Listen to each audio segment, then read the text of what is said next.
Дзень добрый, панове! Ішоў я ішоў і дайшоў да вёскі Вязень. А вёска Вязень знаходзіцца ў Вілейскім раёне, у Мінскай вобласці, у Рэспубліцы Беларусь. Даўным-даўно лёгкі весенні ветрык занёс у гэтыя мясціны шмат рознага насення. І упала гэтае насенне ў урадлівую беларускую глебу. І выраслі з гэтага насення, не ёлкі-палкі, не хвоі, не бярозы, а вязы. І было іх тут настолькі шмат, што гэтую мясціну пачалі называць Вязень. Тых даўніх вязаў тут ужо даўным-даўно няма, відаць, на дровы пайшлі.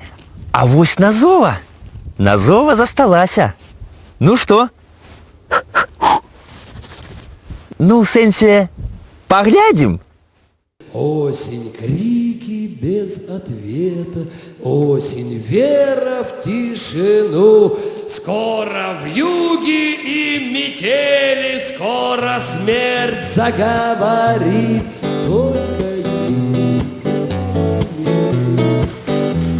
А я зарезан без ножа, и я прострелян, но не пулей. Вы мою свечу задули, осень темная душа. С неба рвет хмельная муть, для чего ему я каюсь? Скоро верую, отмаюсь, вместо крови в жилах ртуть. Поэтичность языка, легковесная химера этой дряни нету дела до осеннего меня. Осень, мертвые дожди, осень, юные морозы, задорневшие березы ковыляют по Руси. Аднак некаторыя даследчыкі сцвярджаюць, што вязы да вязані не маюць аніякага дачынення.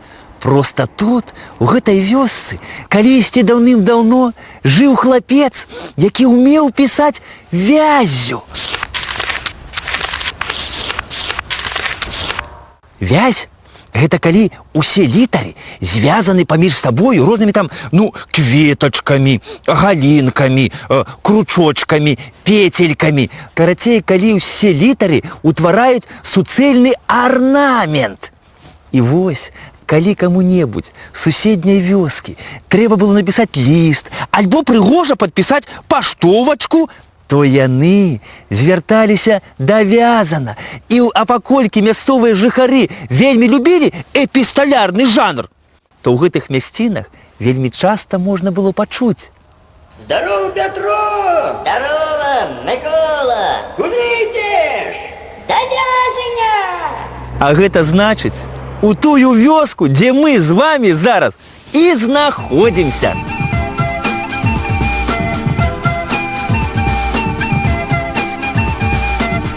Упершыню ў летапісах Вязанню згадваецца у 15 стагоддзі, а дакладней у 1478 годзе у сувязі з князем Велікакняства Літоўска Казімірам. Менавіта ён падараваў гэтую вёску маршалку дворнаму Івану Каўчуку. За што? Невядома. Можа, на дзень нараджэння, я не ведаю дакладна.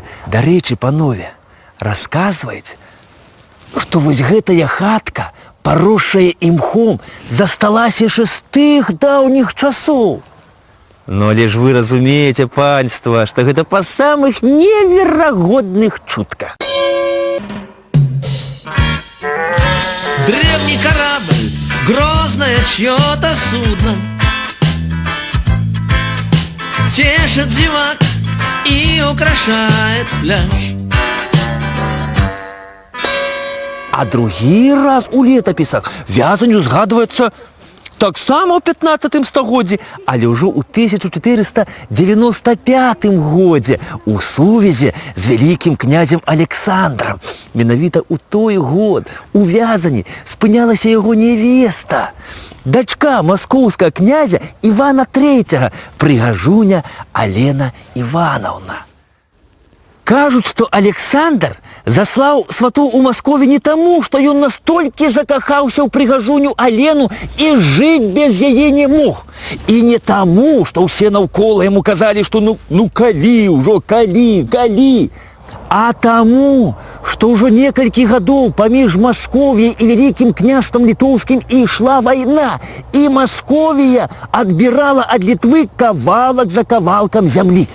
І тады Александр падумаў, а што, калі я возьму ды параднюся з Іванам III, можа, ён тады ўжо адчэпіцца ад мяне?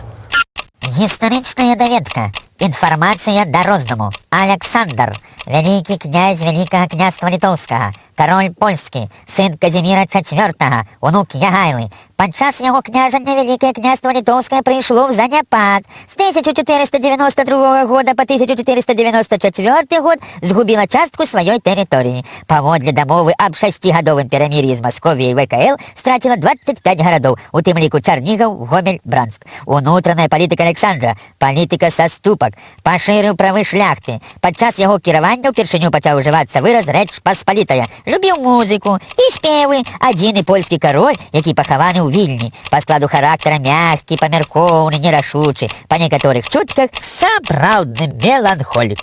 У хуткім часе сваты Александра прыбылі ў Маскву. Калі яны ўбачылі прыгажуню Алену, у іх мову заняло. Ім падалося, што гэта анёл у чалавечым абліччы.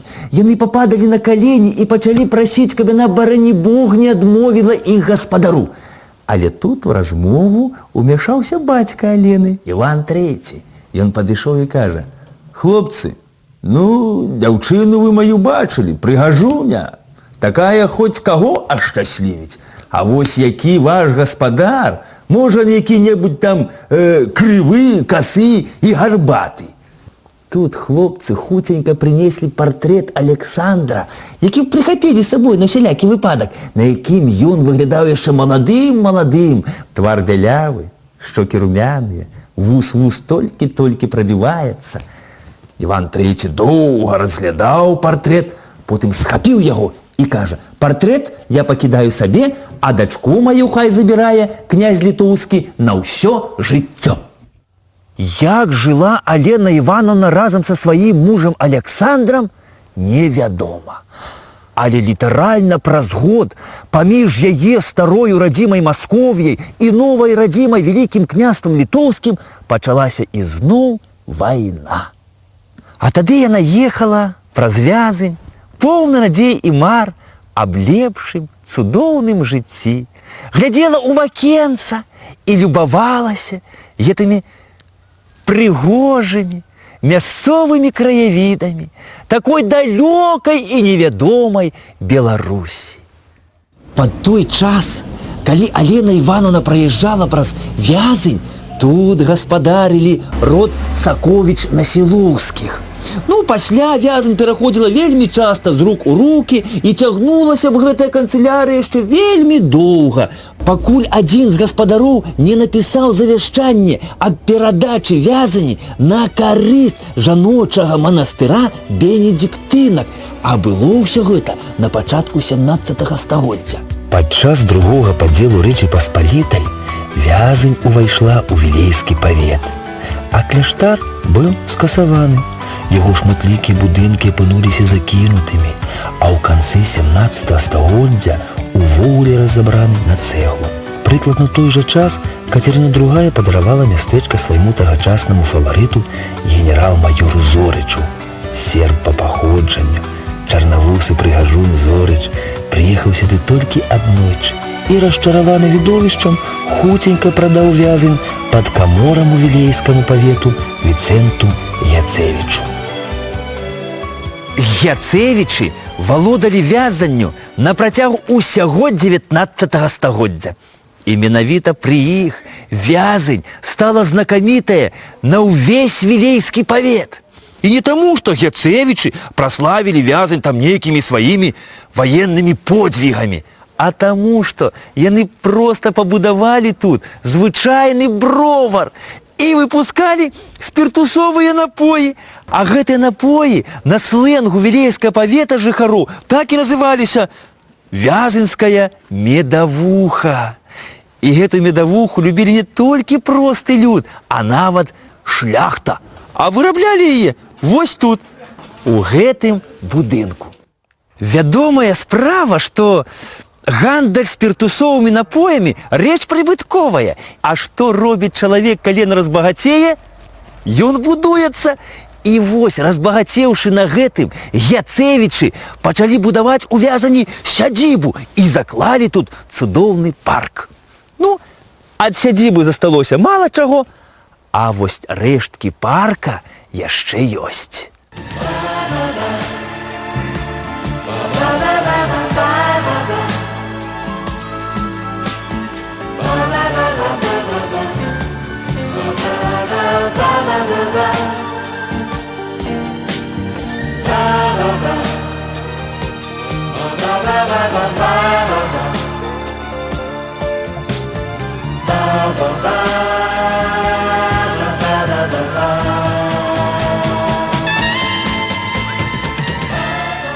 І толькі тут, прыклаўшы вуха да старога дрэва, можна пачуць цокат капытаў, рыпенне колаў, шамаценне жаночых сукенак. А мне вось гэтае старое дрэва распавяло такую чутку. Вось на гэтай алеі па невядомаму нам графіку з'яўляецца жанчына з даўгімі валасамі, уся ў белым, і чалавека, які ёй трапляецца, яна бярэ з сабою і праводзіць экскурсію па парку.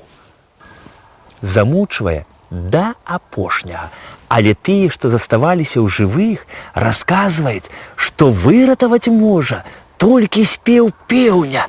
А яшчэ яны кажуць, што калі яна рабіла ім экскурсію па парку, то яны бачылі розныя перакідныя масточкі, фантаны, прыгожыя цудоўныя дамы і нават гарады. Так што, панове, засцерагайцеся жанчын у белым і насіце заўсёды з сабою пеўня.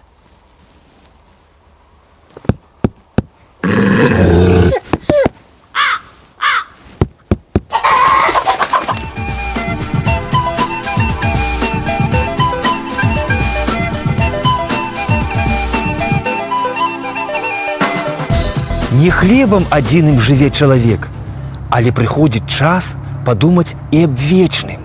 Я думаю, што менавіта гэтым кіраваліся тагачасныя ўладары вёскі Вязань. Менавіта яны у сваім маёнтку пабудавалі вось гэты касцёл, які служыў ім і радавою капліцаю. Ад касцёла, кажуць, вела да сядзібы іхняй цудоўная алея, па якой спачатку генцэвічы, пасля багдашэўскія спяшаліся на нядзельную імшу.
А ці ведаеце вы, што менавіта з вязанню звязана дзяцінства Тамаша Зана, паэта, філосафа, філамата, сябра Адама Міцкевіча, Яна Чачота. Менавіта ў вязані прайшло яго дзяцінства.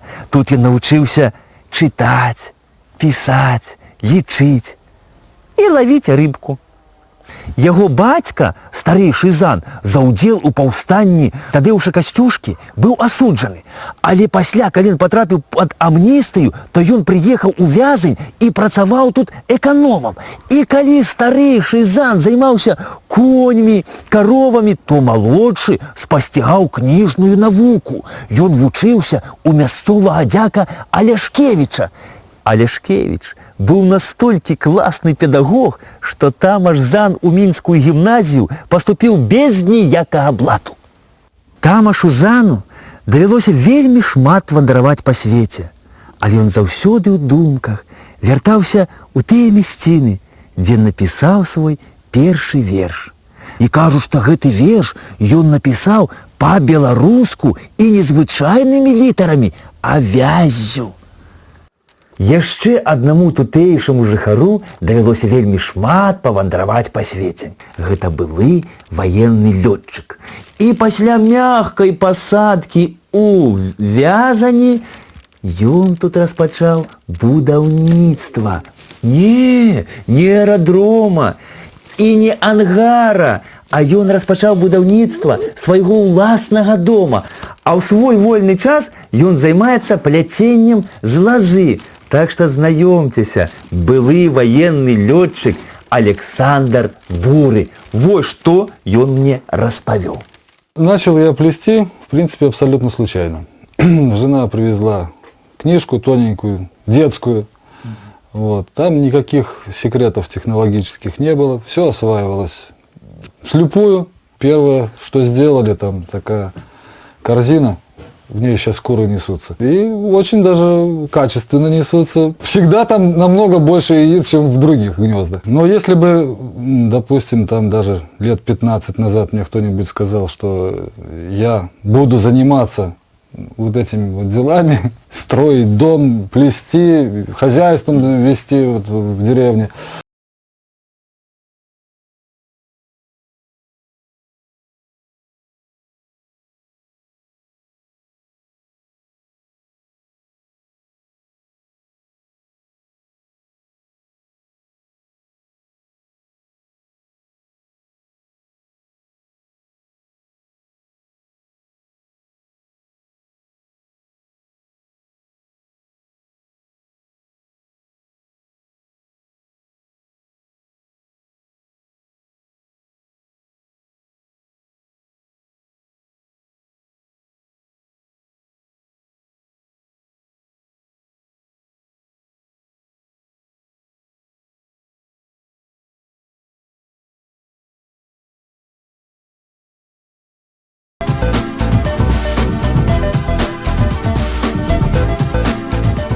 Вы не поверите, але яшчэ некалькі стагоддзяў таму назад галоўнай галіной беларускага экспарта была не беларуская бульба, не беларускі лён, а беларускі мёд і воск.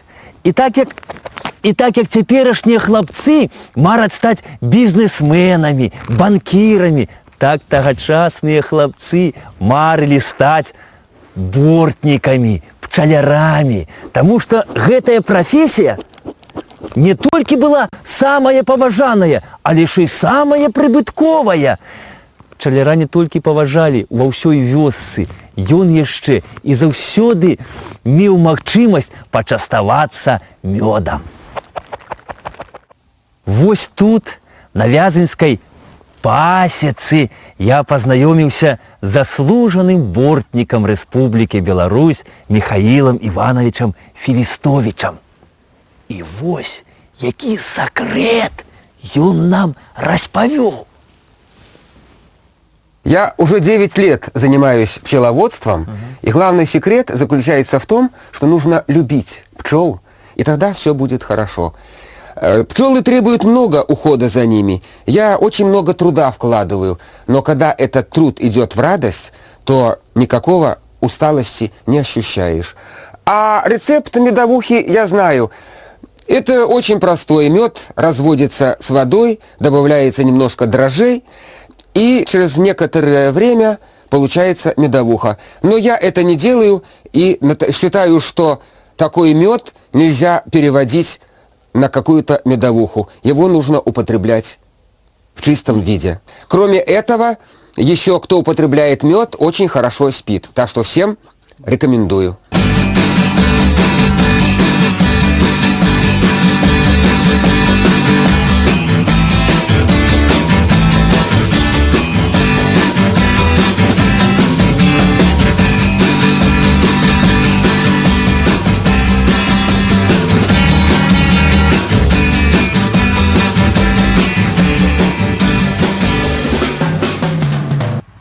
А маленькі ў кожнай беларускай вёсцы, мястэчку, у Вязані ёсць і касцёл, і царква. Праўда, у хрушчоўскія часы з касцёлу зрабілі склад, а з царквы мясцовы сельскі клуб. І толькі ў 90-х гадах з царквы перасталі даносіцца гукі дыска, бунем, рапшан, а загучала ў царкве тое, што і павінна было быць.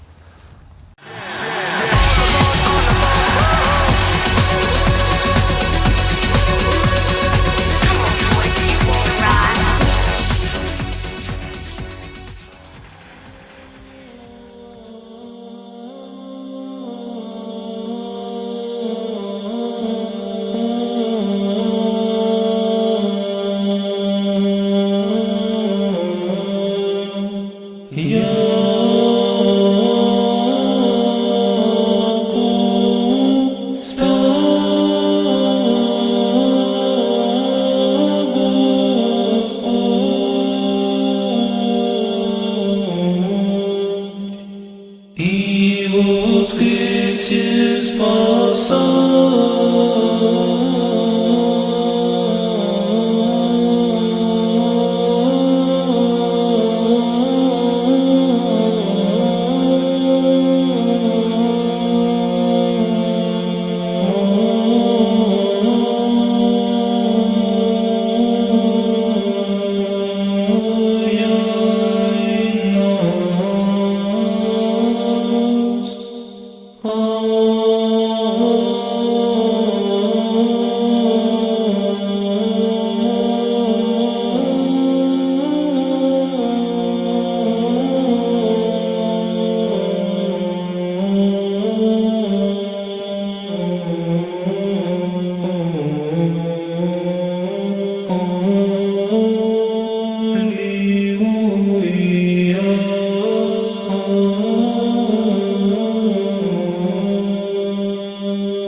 Но когда в 1960 году закрывали храмы, и эту церковь тоже закрыли, здесь был клуб, в этом храме, значит, что было утварь, иконы, значит, которые большие завезли в село Латыголь, которые маленькие иконы там люди, значит, себе брали, а когда, значит, церковь открыли, стали возвращать. И вот эта иконка, икона Божьей Матери, умиление, точно в такой иконы Божьей Матери молился преподобный Серафим Саровский в свое время. И женщина, которая взяла ее с собой, она жила в Прибалтике, в Литве. Когда она сказала, когда я умру, чтобы меня привезли похоронить на родину, вот, тут рядом деревня Рамоличи, а эту иконку завезли в Вязань, церковь отдали. И вот она и все время, с того времени, и тут на Кивотике лежит. Люди к ней прикладываются всегда. Она всем помогает, такая икона. Поэтому люди знают и всегда вот сразу обращаются к распятию, к этой иконочке прикладываются, молятся и получают благодать, помощь от Господа. У аднаго тутэйша жыхара запыталіся: «Дядька, а колькі ты можаш выпіць вязанскай медавухі?» «А чужой ці сваёй?» «Ну, чужой». «А закусю ці без?» «Ну, закусю». А с жонкой ці без? Без жонки, с сябрами. С хлопцами? О, с хлопцами. С хлопцами можно и геть потягнуть. Гэтую байку мне распавялі вось тут у Вязані, на радзіме вязанскай медавухі. Дарэчы, і мяне пачаставалі, але не медавухай, а ліпавым мёдам. Так што я магу смела сказаць, і я тут быў, мёд піва піў, па вусах цякло. Ну, і крышачку патрапіла. Да пабачэння!